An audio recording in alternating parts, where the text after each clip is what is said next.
Et coucou Salem, bonjour à toutes. Je suis ravie de vous retrouver dans une première vidéo concernant la couture. Je vais vous partager dans cette vidéo mes achats tissus que j'ai effectués récemment. Et voilà, comme je suis débutante dans la couture, je me suis rendu compte que le fait de regarder des hauls tissus, ça permettait à la personne de pouvoir mieux évaluer la qualité du tissu, d'avoir un avis sur le tissu avant d'acheter sur un site, parce que quand on n'a pas le tissu en main, c'est vrai que c'est pas évident de se rendre compte de ce qu'on achète finalement. Donc j'ai fait 3 commandes, donc, dont 2 pour des tissus. Et le troisième, c'était surtout pour des accessoires, parce qu'il me manquait des aiguilles pour la machine à coudre, qui est là d'ailleurs. J'utilise une Brother FS20, je l'ai achetée il y a quelques années, mais je l'utilisais vraiment que pour du raccommodage par exemple, ou des ourlets. Qu'est-ce que je faisais encore? Je fais des modifications sur des vêtements que j'ai déjà, par exemple cette abaya que je porte. C'était une abaya avec une manche très évasée qui arrivait jusque là, je crois. C'était vraiment très long. J'essaierai de vous incruster la petite vidéo que j'ai faite avant de l'avoir découpée, parce que je l'ai modifiée et je l'ai réduit pour pouvoir avoir une manche un peu plus pratique, on va dire, parce que l'autre je pouvais rien faire avec. Chaque fois que je bougeais le bras, tout le tissu suivait. C'était pas très évident. En plus c'était une abaya que j'aime beaucoup, parce que le tissu il est magnifique. J'aime beaucoup ce genre de tissu dentelle un peu sur un tissu, une sorte de doublure en dessous. Je trouve l'effet vraiment très très joli. Et donc j'ai raccourci. Alors ce que j'ai loupé, alors au niveau de la couture, donc j'ai coupé comme ça à l'œil, hein.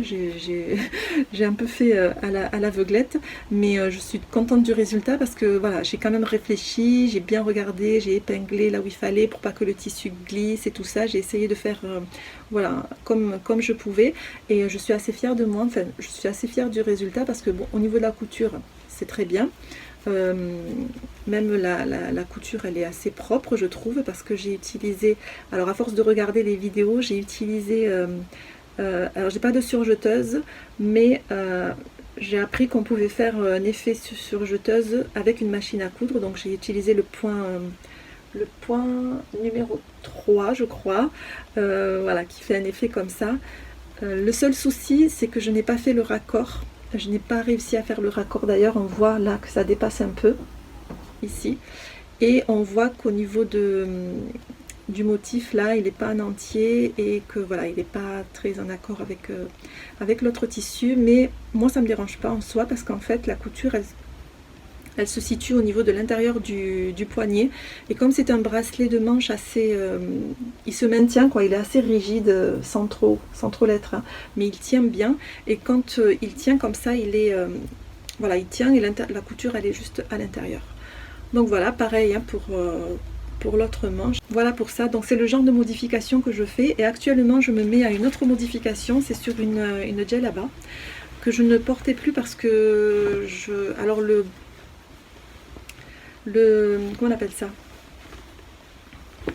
le truc de la djellaba, c'est d'avoir une capuche.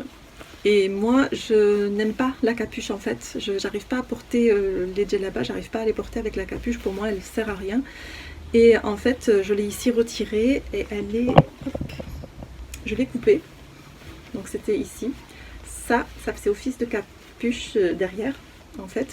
C'est le style qui veut ça, de la djellaba. Peut-être à l'époque les femmes qui portaient des djellabas, comme c'est dans des pays assez chauds, pour se protéger peut-être du soleil, je sais pas, mais moi j'arrive pas. En plus, comme vous pouvez le voir, comme je suis voilée, le fait de rajouter une capuche derrière, ça rajoute une épaisseur, et c'est gênant. Donc du coup voilà, j'ai coupé.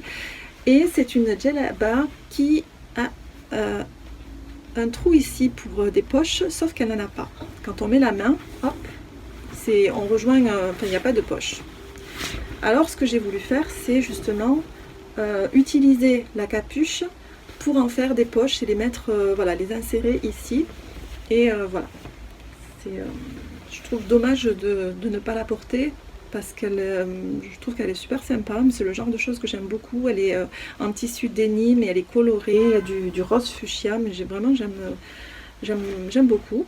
Et je trouvais dommage de ne pas la porter, de tout le temps l'avoir dans mon placard. Et j'ai failli la mettre de côté et la retirer, mais j'ai enfin eu l'idée de pouvoir retirer la capuche et faire des poches. D'ailleurs, le patron de la poche, je l'ai coupé tout à l'heure. Alors, j'ai regardé des tutos.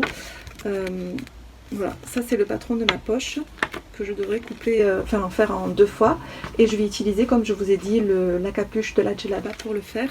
Et voilà, j'essaierai de faire ça. Donc comme c'est une première, je vais y aller tout doucement. Et c'est ce que j'aime dans la couture, en fait, c'est de pouvoir réfléchir au projet, comment faire pour qu'il soit fait de la meilleure des façons. Voilà, donc voilà. C'est tout pour mes petites modifications. Il y en aura sûrement d'autres parce que je passe mon temps à chercher dans ma tête, à regarder ce que j'ai complètement pour les modifier, pour changer. Donc maintenant, nous allons passer au haul tissu et on va commencer par le haul Dressenstoffen. C'est parti.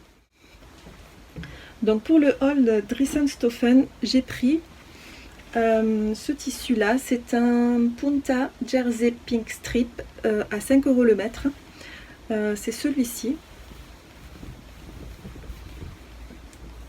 Voilà, il est de couleur, alors je sais pas si c'est du violet, je pense, violet comme ça, sur fond noir. Il est juste magnifique. J'aime beaucoup l'effet qu'il donne. Hop.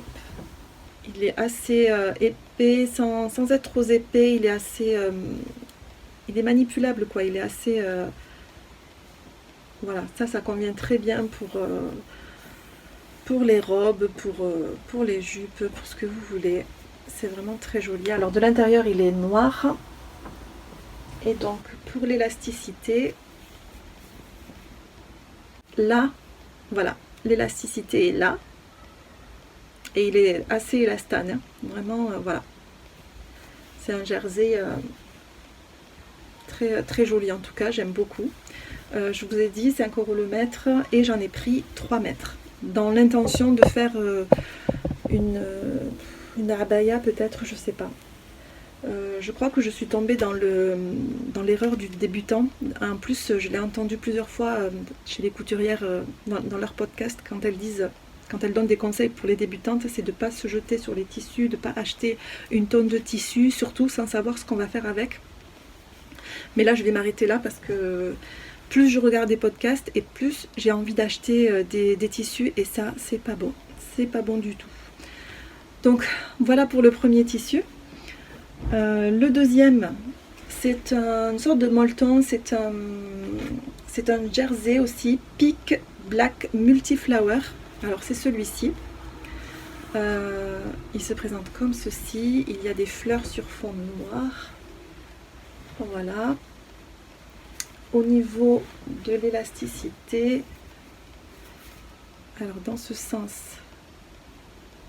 comme ça, et dans l'autre, très élastane aussi. Blanc de ce côté.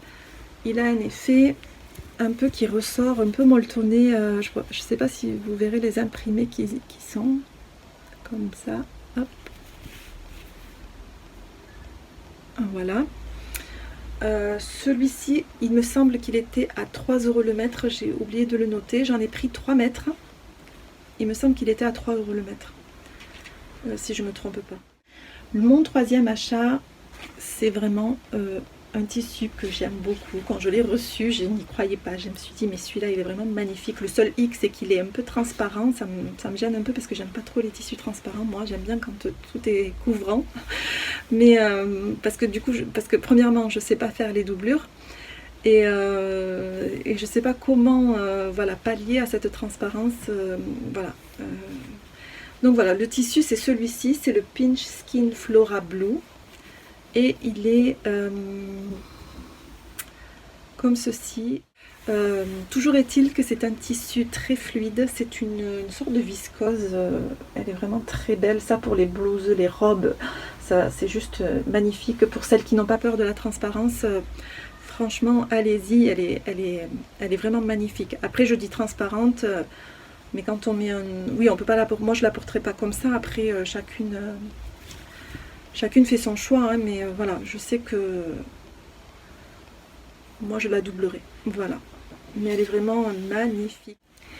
Alors je me dépêche parce que je vois que je ne vais plus avoir de place dans mon stockage. La quatrième chose que j'ai commandée chez Dressenstoffen, c'est du thermocollant noir à 1,99 €, les 250 par 100 cm. Voilà, ça c'est toujours utile, pratique je pense pour la couture d'après ce que j'ai compris. Ensuite on va passer au haul Benitex. Donc pour le haul Benitex, excusez-moi je me dépêche un peu parce que je sens que je ne vais pas avoir de place pour tout vous faire.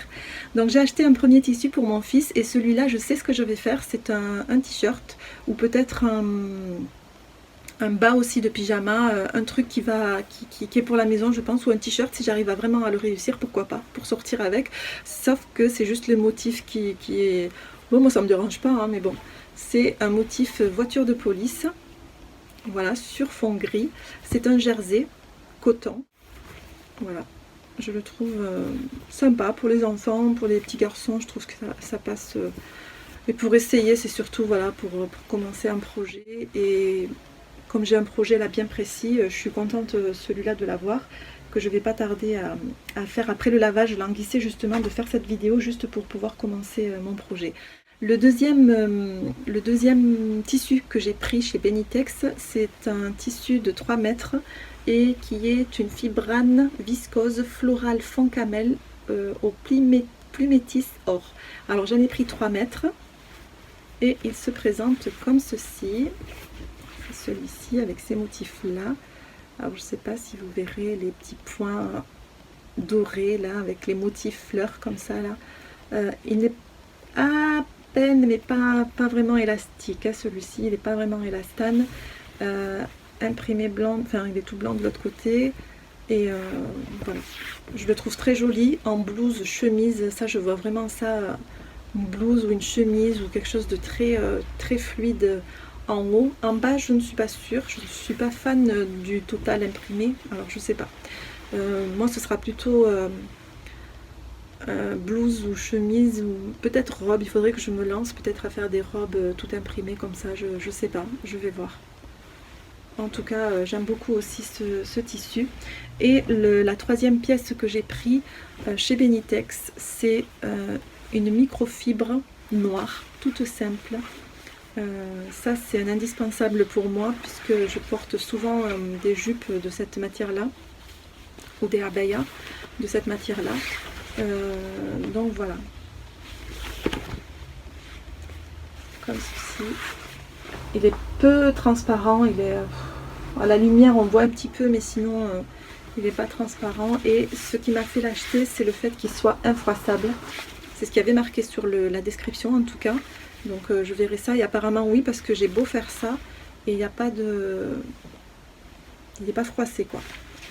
Donc c'est un indispensable pour moi celui-ci et je l'ai pris à 3,75 €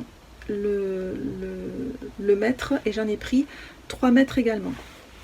Donc voilà pour ça. Concernant le t-shirt, je ne vous ai pas dit, le projet que j'ai en tête justement, c'est le t-shirt Cops que j'ai pris chez Maqueriste, le site Maqueriste. Il propose le patron qui s'appelle Cops. Donc ce sera tout pour cette vidéo. Écoutez, si ça vous intéresse de savoir ce que je couds, comment je couds, n'hésitez pas à me le dire en commentaire. Si vous voulez me suivre tout simplement, voir mon évolution, justement parce que je fais des petites choses et je vais avancer tout doucement. N'hésitez pas à me suivre, à partager, à liker et à me dire surtout dans les commentaires si ça vous plaît. Donc voilà, je vous laisse dans cette vidéo. Et je vous retrouve peut-être dans une prochaine vidéo. Bye bye!